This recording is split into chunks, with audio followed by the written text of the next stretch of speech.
Hər kəsə salam dostlar. Bugün Cahangir gildəyik. Cahangir nətər məşq edir, hansı şəraitlərdə məşq edir, elə bil ki, onu bölüşəcəyik sizlərlə. Bu da Cahangir. Məşqə başlayır indi. Hələ Cahangir. Belə məşq eləyirəm. O tərəfdə turnikim var. Baxın uşaqlar, hansı şəraitdə məşq edir. Bəli. Arada qapı turnik kimi istifadə edirəm uşaqlar. Məşq yaxşı şeydir, məşq edir. Başlayaq bura. Başlayaq. İndi nədən başlayaq? İndi mən qulaq vuracağım. Qulaq yürü gəldi ya. Qəşəngdir. Abi, onu qaldır, vur. Abi, elə yox. Elə yox, elə yox. Bax. Vurursan, bir əl sürüşü gəlir aşağı, bax. İki belə əl. İlk keçirsən o bir ələ. Laxadı buranla.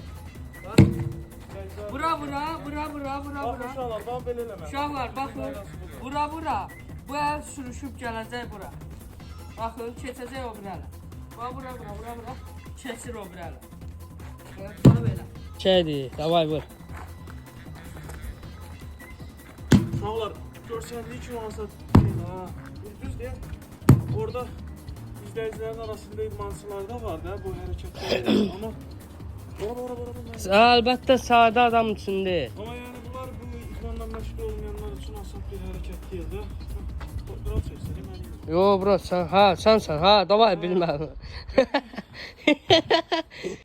Bunu iki əllə tuta bilərik, iki əllə yüngül olacaq. Qəşəng.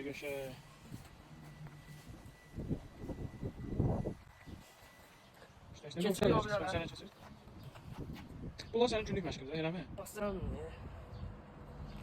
Bax. Bu biləyə işləyir. Uşaqlar biləyə işləyir.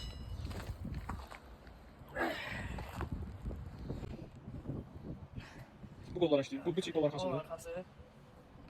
Çiyin. İçinə. Baxın bura. Qollar. İyi belə. Çiyin. Hadi, qəşəng. Bu nədir? Cüqut. Bundan hara işləyirsən? İçinə. Babamın kürəyinə baxın bir dənə. Qəşəng.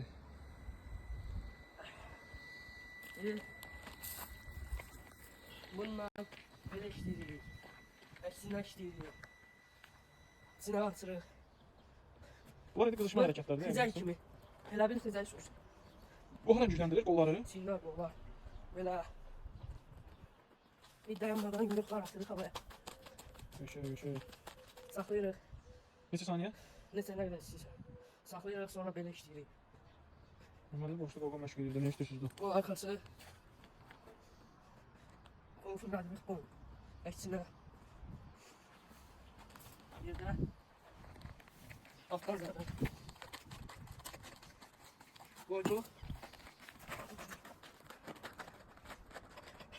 Qəşəng.